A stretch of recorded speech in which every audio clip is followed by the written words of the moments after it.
Wow, that was an intense dinner scene. Hope this is going somewhere. Okay, that was an interesting talent show. Hope this is going somewhere. Oh, twins. This is definitely going somewhere. What? What the? What? Okay, we're going places. This is a show now. What is happening? What is happening?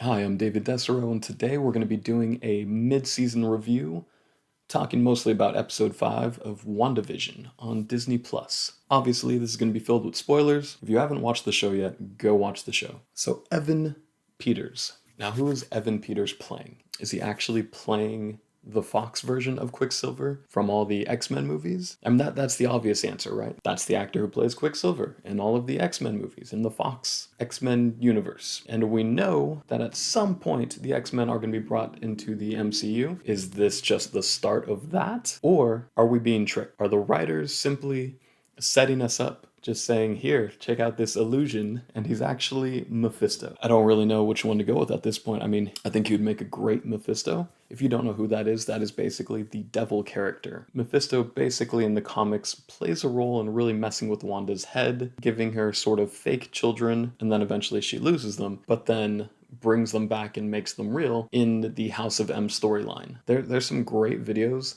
on some of the comics that probably influenced this storyline in the TV show, and I'll link those in the description down below. But for now, let's focus on what's just in the show. Wanda opens the door at the end of the episode, and it's Evan Peters. And he's like, hey, sister, like, and he recognizes her, and he steps in and hugs her. So is he a puppet, or is he actually Mephisto using another Quicksilver just to play with her? First, let's look at some reasons why he might be Pietro. Earlier in the episode, Wanda gets a dog for the kids, and that dog dies. And the kids are like, Mom, you could bring her back, right? Because we're under the assumption she brought Vision back from the dead. But Vision isn't exactly human. It's a little different, and I think they make this very important distinction by showing us the dog dying and then her not willing to bring that dog back. And the kids are like saying, well, you can do that. And she said, there's rules. It's not going to be as simple as her just being like, well, I want my brother back, and she's going to bring him back to life and put him in her perfect little bubble. I don't think that's going to happen. And I mean, this episode kind of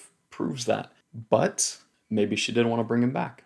Maybe she still wants her brother one way or another. She wants him to be back in her life, and maybe on a subconscious level, she pulled him from another universe, the X-Men universe, and dropped him in her little perfect world. And I think that's why it could be Quicksilver. It could be the actual Quicksilver from X-Men. But on the other hand, why might he be Mephisto? Well, Agnes, who's always lurking around, or maybe there's another character, maybe Mephisto's in the background, in the darkness, just watching somewhere, just being creepy. They could have saw that her brother came up, that the idea that she has a brother, and Mephisto pulled this Fox version of Quicksilver and dropped him in front of her because he's a pawn in the game, whatever weird game is going on. I feel like it's got to be one or the other. It could be Mephisto himself. Maybe he put on this disguise. But let me know what you think. Comment down below. I'll put up 2 comments. And we'll see, and let's vote in the comments below. Do you think Evan Peters is actually the Quicksilver from Fox, or do you think Evan Peters is playing Mephisto, playing the X-Men Fox version of Quicksilver? Wow, that's a loaded phrase. Is this how we are getting mutants in the MCU? Like, we know they're coming. We know there's already a Deadpool movie, in the works. We know it's coming. This is the first actual character that's being pulled from that franchise into this franchise, and I'm excited for it. I think if you're familiar with the House of M storyline, somehow they're going to reverse that. In the House of M storyline, basically, Wanda tries to give everybody their perfect life, just so she can be left alone and have these kids, the Billy and Tommy, and just she gets to live with her little family, and everybody, even characters that have died, are actually brought back in this perfect world of hers. But the X-Men say this isn't the right world, and basically Wolverine and a bunch of other mutants basically say this isn't right. This is a false reality, so we have to stop her. And they try to stop her, and then she takes away most of the mutants' powers. She wipes out and basically, in the blink of an eye, makes it so there's almost no mutants left. They've all reverted back to humans, and they've almost all reverted back to humans, and the world just doesn't have mutants anymore. I don't know if somehow they're gonna twist that. She's going to lose her children and bring mutants into the world. I don't know, but I feel like there's something there. And as we go into these last 4 episodes, I mean, we'll find out more and see how they're going to do this. Okay, so talking about the first 5 episodes and the story progression so far, right from the very beginning, it's been shrouded in mystery, where we've been giving like so little. We've been given Easter eggs each episodes, and you have to. The first 2 episodes was literally just picking out, oh, that's from that. No, that relates to that and that. And but if we look at the actual plot and the storytelling, it was basically just a sitcom with one really tense scene in each episode to kind of let us know something is wrong, which we already should know because this isn't the real world. This isn't the world that the Avengers live in, right? And then we get to episode 3, and we know it is leading towards her having, well, then we get to episode 3, and she has children. And just like that, the stakes have been raised. Whatever is going on, whatever illusion, whatever, if somebody's messing with her, or it's just Wanda, or if it's just Wanda trying to live her perfect life, the fact that children are introduced, the stakes are higher. And by episode 4, we see what people outside of this bubble are doing. By episode 5, we're going further up that storyline, where it's like, okay, we have Monica Rambeau, we have Kat Dennings, and we have the FBI agent Jimmy.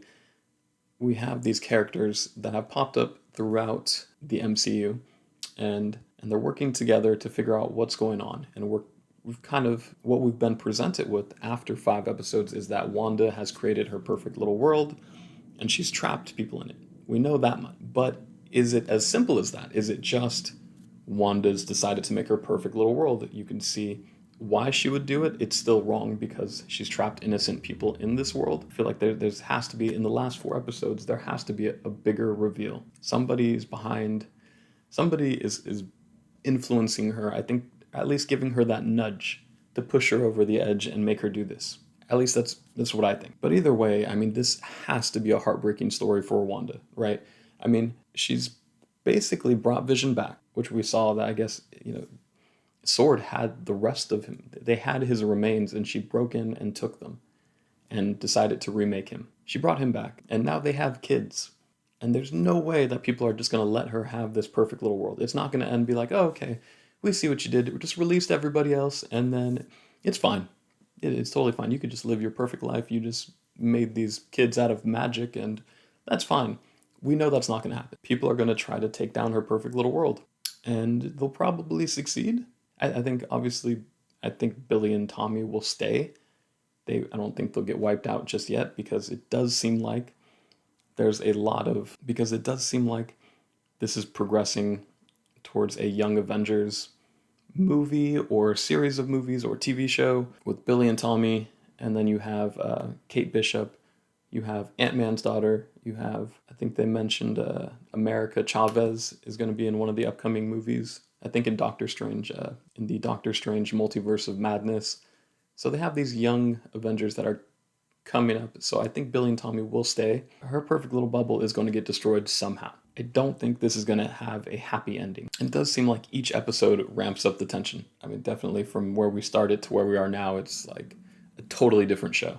I feel bad for anybody who gave up on this after 2 episodes. I think a lot of us knew it was going somewhere more exciting, and it did. At this point in the season, what are we rooting for, right? Are we rooting for Vision to figure things out? I think that's one thing. I think he's a genuinely good being, and he's not going to like what he finds out about Wanda, that she's trapped these people. Also, I think we're rooting for the Sword agents to figure this out, to find out, is this actually just Wanda, or is it Wanda and somebody else? Is it Mephisto? Have we all been wrong all along? Maybe Mephisto's not even in the show. Maybe Agnes is just an innocent person. Maybe Wanda's just snapped, but we're definitely rooting for the Sword agents to kind of figure this out, along with Vision. And then I think to some degree, I'm rooting for Wanda to get her family back. I think it would be cool if Evan Peters could stay and be Quicksilver in the MCU. I don't know if it'll happen, But that would be cool. And if she got to keep him and Vision and her kids, and I don't think we're gonna see that happily ever after, but I'm still rooting for her. I still want to see Wanda get, I don't know, something, even though she's obviously doing a bad thing. So it's like, how do you? Also, what we know so far. Also, what we know so far. I think we could be wrong. I could be wrong. But Agnes, I feel like, is obviously a villain.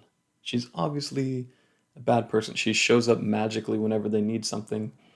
And there's just, I guess you could take the name Agnes and it makes up the first part. You could take some of the letters of Agatha Harkness, which is a witch in the comics, and you can make Agnes. But it just seems like, oh, and then when the FBI had a list of all the characters or all the townspeople on their board, she didn't have an ID. I feel like that has to mean something. Like maybe she was not a resident of this town. She's up to something. I don't know what it is yet, but we can't trust her. It's been all over Twitter that Elizabeth Olsen has mentioned there will be a Luke Skywalker sized event sometime during WandaVision. And I don't think it's the Evan Peters reveal. I don't think that is a big enough thing. Personally, I think by the end of the season, we're going to see Doctor Strange and Magneto. I feel like Magneto will come from the X-Men universe somehow, and because she doesn't have her parents, and she can't bring them back from the dead. Maybe she gets a father from the Fox X-Men universe, which would be, I'm thinking Michael Fassbender. That would be a huge Luke Skywalker style event, right? Or Luke Skywalker sized event. Or maybe we get Ian McKellen. I don't know, but I think it'll be Magneto. I think that's the only thing that could be big enough, unless it straight up like drops the X-Men in there, fucking Hugh Jackman as Wolverine or something. But I don't think they'll do that. Thinking it's got to be Magneto, unless it's Deadpool.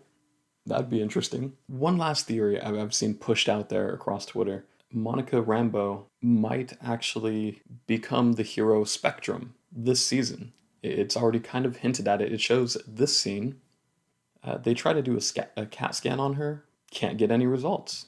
And then they try to draw her blood, and she says, nope, basically, no thank you. And she just jumps up and walks away. And maybe it's because she's afraid they'll find out that she has powers, she has abilities. Those two clues have to mean something, right? I think maybe there'll be some big final battle at the end of the season where she's Spectrum and she helps fight whoever the actual villain is. But it seems like Spectrum is coming, one way or another. Spectrum will be included. Okay, final thoughts after 5 episodes. I'm really excited to see where this goes. Like I've said, it's been getting more and more exciting as the season progresses, and I'm hooked, I'm intrigued, I'm eagerly awaiting each episode as it drops. I like that they've spaced it out and dropped it week by week because it gives us more time to be excited. If you could binge this all in one sitting, the excitement, I mean, there wouldn't be much mystery, right? There'd be mystery for an hour, 2 hours, whatever, and then you're like, oh, that's what it is. Versus dropping it every week, it's like we have a whole week to sit there and speculate, like, what could this mean, and what is this? And we're playing the FBI agents in the show. We're just like, what? Why this? Why this? Why this? And then Kat Dennings said, oh, I'm going to call it a hex. So it's like,